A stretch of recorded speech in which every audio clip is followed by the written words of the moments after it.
βελτίωση ισορροπίας, μπορούμε να εφαρμόσουμε μια πολύ καλή άσκηση, στην οποία πάνω σε αυτή μπορούμε να εφαρμόσουμε κάποιες εναλλαγές.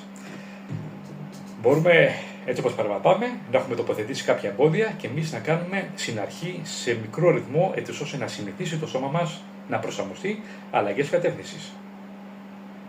Μια άλλη εναλλαγή αυτής της άσκησης, αν δεν θέλουμε να κάνουμε εναλλαγές κατεύθυνσης ή ας πούμε έχουμε εξοικειωθεί πάνω σε αυτό, μπορούμε πολύ απλά να σηκώνουμε το ένα άκρο μας και να το περνάμε από πάνω. Και αυτό το άκρο το οποίο είναι σε φάση στήριξης θα πρέπει να είναι σε θέση να μας κρατάει σταθερούς χωρίς να χάνουμε την ισορροπία μας.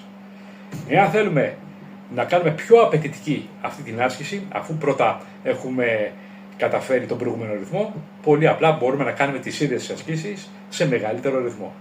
Αν σας άρεσε το βίντεο, μπορείτε να πατήσετε ένα like και να κάνετε και μια εγγραφή στο κανάλι μου. Ευχαριστώ πολύ. Μέχρι την επόμενη φορά που θα τα πούμε, να προσέχετε την υγεία σας και να είστε καλά.